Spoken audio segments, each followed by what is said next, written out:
Bom dia, tudo bem? Como é que foi a semana? Como é que foram é, o último vídeo? Como é que foi ter aula online aí durante a semana? Foi tudo certo? Conseguiram pegar bem a matéria? Bom, pessoal, essa semana a gente vai trabalhar sobre a Era Napoleônica, né? Que é o governo que vem assumir a França após a Revolução Francesa, tá bom? Vocês já ouviram falar em Napoleão Bonaparte? Ele foi um poderoso general francês, ele é bastante conhecido, tá certo? Bom, para a gente conseguir entender a era napoleônica, é importante a gente voltar até os anos finais da Revolução Francesa para entender o porquê que Napoleão Bonaparte ele vai chegar ao poder, tá? Entre 1780 e 1799, a gente vai ter duas fases de governo dos revolucionários franceses. A primeira, que é a fase de 1993, 1793 e 1794, é o que a gente chama de período do terror, ou fase do terror, era do terror, como vocês quiserem. A gente chegou a falar dela em aula. É o governo da ala mais radical dos revolucionários franceses, aqueles que são chamados de jacobinos, em que eles passam a perseguir e a matar todo opositor ou suposto opositor da revolução.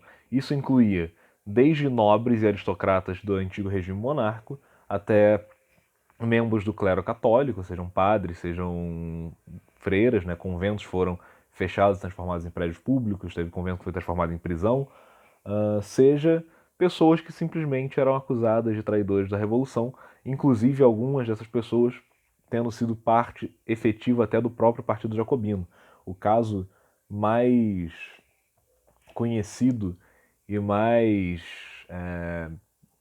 extraordinário dessa perseguição é a do Danton, que foi amigo pessoal do Robespierre, que era o chefe dos jacobinos, foi um dos cofundadores do Partido Jacobino, e como ele adotou, à medida que ele viu, né, o período do terror avançando, um discurso mais moderado, ele adotou um discurso em que ele falava o pessoal dar uma maneirada, né, o que não é para sair matando, cortando a cabeça de todo mundo.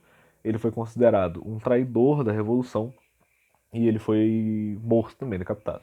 Tá? Depois, mais pra frente, o próprio Robespierre seria morto.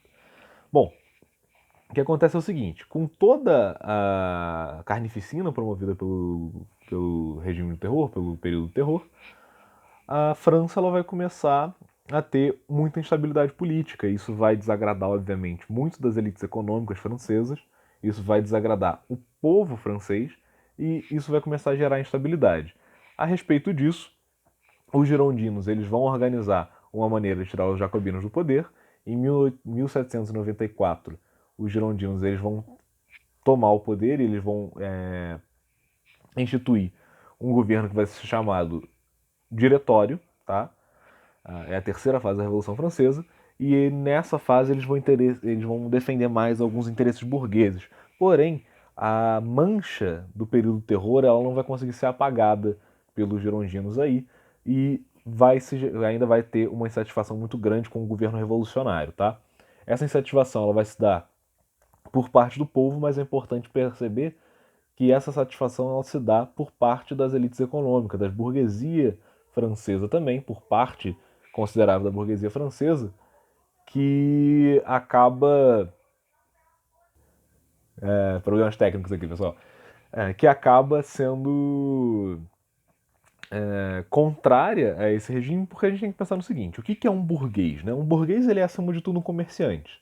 Então, fica difícil para um burguês, para um comerciante francês, estabelecer, por exemplo, relações com os países europeus, que em maioria ainda são católicos, quando você tem um governo revolucionário cortando cabeça de freio e de freira.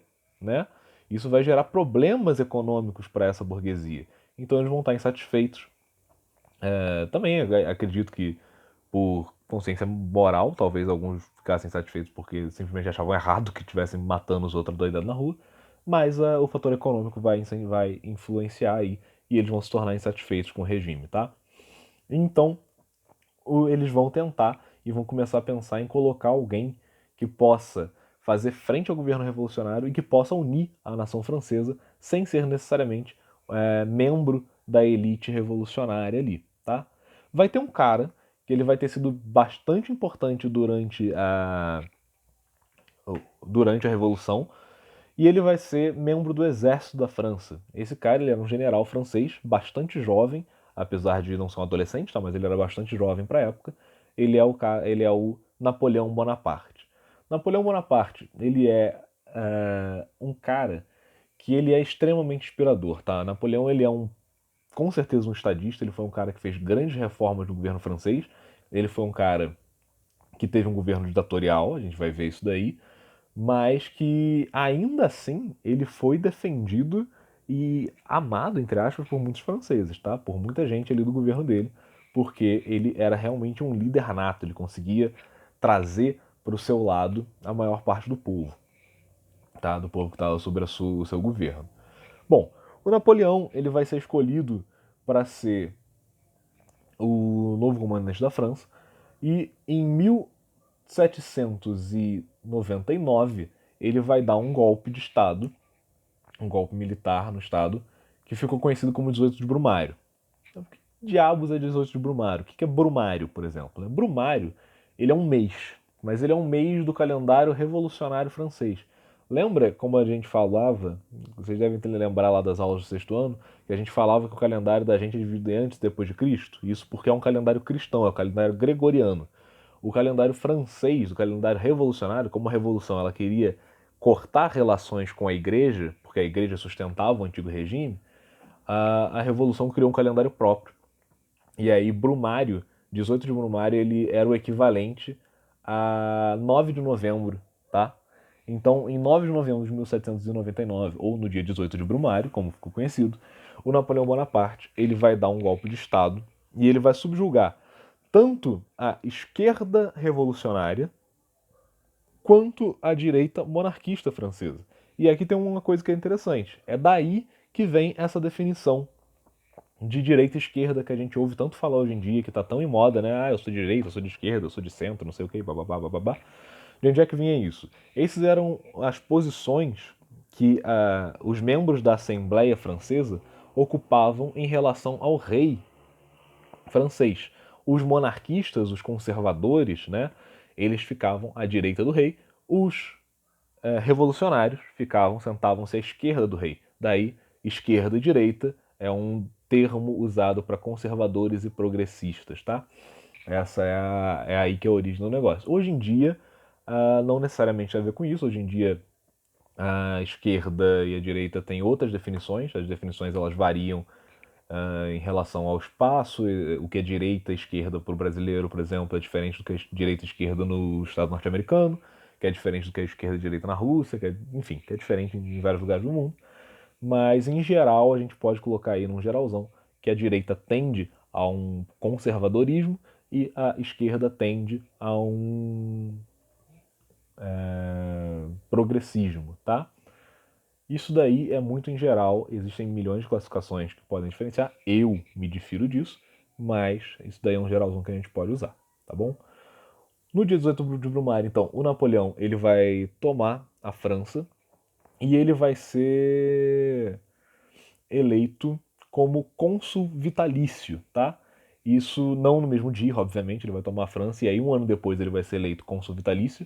O que é um cônsul vitalício? Vocês lembram das aulas que vocês tiveram sobre Roma Antiga? Lá na Roma Antiga a gente tinha um cargo que se chamava cônsul, né? O cônsul ele era o chefe, ele era um dos magistrados chefes da Roma no seu período republicano, se eu não me engano agora. Então, ele era uma das pessoas que tinha o governo na mão. E era exatamente isso que o cônsul ele tinha na França também. Ele era o líder do poder executivo e ele era a pessoa de maior poder. Ora, deram para o Napoleão um cargo de cônsul vitalício. Isso quer dizer um cônsul que não pode ser deposto e que o seu poder nunca vai acabar. Ele vai continuar cônsul pro resto da vida, até que ele morra. Os poderes dele são muito grandes já pelo cargo e são maiores ainda porque durante esse ano de 1800 o poder executivo francês ele vai ganhar maiores liberdades, ele vai se tornar um poder mais forte em relação ao poder judiciário e ao poder legislativo. Isso quer dizer que, no fim das contas, o Napoleão ele vai ter tanto poder na mão dele como cônsul vitalício que ele vai fazer uma coisa que eu acho que ninguém esperava, mas que é interessante a gente observar. Ele vai se autocoroar imperador da França na Catedral de Notre-Dame de Paris, em 1804. Olha só que legal. Não sei se vocês se lembram, a Catedral de Notre-Dame de Paris é onde eram coroados os reis pela igreja, né? Quem coroava o rei francês era normalmente o Papa, seguindo uma tradição que vinha desde a época do Sacro Império Romano Germânico, que é o império que vai dar origem à França, né? É o império que é do Reino Franco. Então, isso é um ato simbólico muito forte. Simbólico por quê? Primeiro, o Napoleão ele está se coroando imperador e não rei, o que já é uma coisa interessante, e isso faz uma referência ao próprio Sacro Império Romano Germânico. É muito provável que o Napoleão considerasse a si próprio como um herdeiro do Sacro Império, porque ele vai tentar fazer a França se tornar de novo um dos maiores impérios da Europa. E ele vai fazer essa coroação sozinho. Ele pega a coroa e coloca na cabeça. Ele está se auto-coroando. O que significa que ele está nesse rito, com esse simbolismo, demonstrando que ele é imperador francês, mas o seu império não tem relações diretas ou explícitas com a igreja. Ele não é um imperador coroado pelo poder eclesiástico. Ele é um imperador coroado pelo seu próprio poder. Ele tem força para isso. É isso que ele está querendo dizer, tá bom? Ele vai se autocoroar e a partir desse autocoroamento ele vai começar a fazer uma série de reformas na França. Ele vai reassumir, readmitir a Igreja Católica em território francês, que tinha sido expulsa desde a Revolução, mas ele vai fazer uma série de reformas no clero e ele vai se outorgar o direito de escolher os bispos, tá? A gente ainda vai ver isso vocês vão ver mais para frente, quando a gente estiver estudando no Brasil, que durante o Império Brasileiro existia uma coisa chamada regime de padroado, que significava que o imperador brasileiro ele podia indicar os bispos no Brasil, e esses bispos depois eles eram aceitos ou não pelo Papa, que os ordenava bispos. Obviamente eles eram mais aceitos do que não aceitos, porque isso tinha uma consequência diplomática. E é basicamente a mesma coisa que o Napoleão está fazendo.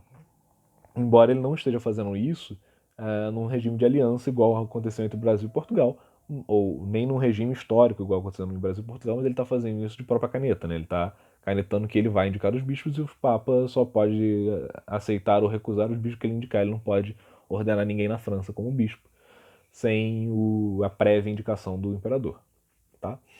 Além disso, ele vai fazer uma série de reformas na própria Constituição Francesa e ele vai começar a expandir o Império Francês.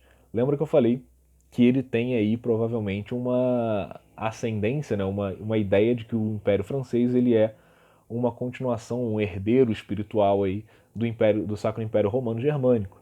Ele também, isso é fato histórico, é conhecido, é grande admirador do Júlio César, que era imperador romano. Ele é grande admirador da história de Roma e ele tem interesse sim em fazer o Império Francês se tornar um grande império como foram os impérios do passado, tá? Então ele vai começar a expandir, ele vai fazer uma campanha de expansão francesa, ele vai ter grandes batalhas contra a Áustria, vai ter grandes batalhas contra a Rússia, vai batalhar na Península Ibérica, ele vai ter o seu principal opositor na Europa Ocidental, na Inglaterra, que é o maior império da Terra, né, desde do seu domínio marítimo. A Inglaterra é o maior império da Terra, e a Inglaterra ela tem algumas vantagens contra o Napoleão.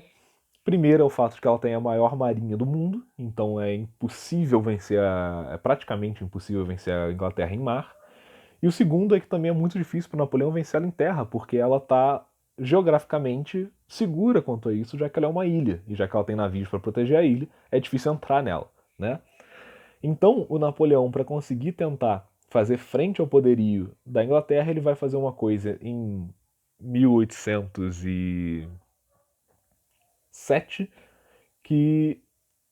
que foi o bloqueio continental, tá? Em 1807? 1807, que foi o bloqueio continental. O que é o bloqueio continental? É simplesmente o seguinte, ele vai fazer uma série de incursões na Península Ibérica, né, para forçar os países ibéricos a pararem o comércio com a Inglaterra, gerando uma crise econômica dentro da Inglaterra e enfraquecendo o seu rival, tá? Isso vai dar em parte certo, mas não muito, porque o que acontece? Ele vai começar os seus ataques na Espanha, onde ele vai depor o rei e colocar o irmão dele, que era o chamado José Bonaparte, como rei na Espanha. Esse domínio dele na Espanha vai durar um tempinho, mas não vai durar muito, porque as tropas espanholas elas não vão aceitar serem subjugadas por Napoleão e vão continuar guerreando até que eventualmente vão expulsar ele da Espanha. Além disso, ele vai tentar também invadir Portugal, que é um dos maiores impérios do mundo, porque foi o primeiro império marítimo do mundo. Portugal é aliado da Inglaterra, mas a corte portuguesa vai fazer uma coisa que na verdade é uma estratégia bastante inteligente, mas que tem muita gente por aí que acha que foi só covardia, que é vir para o Brasil. Né? É durante a invasão napoleônica em Portugal que a corte portuguesa vem para o Brasil. E isso, na verdade, é muito inteligente, porque a gente está falando de um período histórico em que guerras eram travadas entre famílias de nobres. Então, se a corte portuguesa fica em Portugal, Napoleão ele pode, sei lá, sequestrar alguém da família de Dom João VI, ele pode sequestrar o próprio Dom João VI e aí impedir que Portugal faça comércio com a Inglaterra. Com a corte vindo para cá, ele não tem como ter acesso aos nobres e ao trono português, então ele faz até uma ocupação em Portugal, mas logo essa ocupação vai ser atacada por forças aliadas entre Portugal e Inglaterra. Napoleão ele vai invadir Portugal 3 vezes e 3 vezes ele vai ser posto para fora depois, porque ele não tem como tomar de fato Portugal, porque Portugal, a força de Portugal, está no Brasil. Tá? E ele também não tem como atravessar o Brasil, porque existe entre os mares da Europa e o Brasil a marinha portuguesa e a marinha inglesa fazendo frente, impedindo o avanço francês ali. Bom, Portugal vem para o Brasil, ele não consegue tomar Portugal também, mas ele vai continuar a sua expansão. O Napoleão ele vai dominar boa parte da Europa Ocidental, mas ele vai ter muita dificuldade nas batalhas que ele vai travar contra a Rússia, contra a Inglaterra, contra a Áustria e contra alguns outros países. Isso vai enfraquecer o Império Napoleônico e entre 1813 e 1815 ele vai sofrer várias perdas de batalhas, ele vai começar a sofrer desgaste, vai começar a ficar difícil para ele manter a unidade do exército e ele vai acabar sendo derrotado em uma das batalhas que ele vai sair derrotado, que é bem famosa, a Batalha de Waterloo. Depois disso, a dinastia Bourbon vai ser restaurada na França e o rei Luís XVIII vai voltar para a França e Napoleão ele vai ser exilado para a ilha de Santa Helena, onde ele vai ficar e vai morrer lá em 1821. Uma coisa interessante e importante da gente falar sobre Napoleão antes de terminar é que ele foi o primeiro cara que conseguiu fazer o sentimento de nacionalismo florescer, tá? Ele vai fazer com que as suas tropas, lembra que ele era general na Revolução? Ele vai fazer com que as suas tropas elas sejam as primeiras tropas nacionais que existe notícia no mundo. O que era uma tropa nacional? Quando eu falo tropa nacional aqui, eu estou querendo dizer não uma tropa do país, porque isso já existia nos reinos e impérios absolutistas, mas é uma tropa que tinha sua lealdade para com o sentimento de nação francesa. Ela não era uma tropa ligada aos nobres da França, ela não era uma tropa ligada à aristocracia, não era os batalhões de um lorde ou de um arquiduque, alguma coisa assim. Era uma tropa que estava ali pela França, tá? Isso é importantíssimo porque esse sentimento de nacionalismo no exército que Napoleão vai construir na França vai ser o sentimento nacional dos exércitos modernos, é o sentimento nacional de todos os exércitos modernos até hoje, inclusive do Brasil, por exemplo. Tá? Por hoje é só, tá bom, gente? O vídeo ficou aí com seus 20 minutos, não é tanto, mas também não é tão pouco. Então, até a próxima, tá, galera? Um abraço.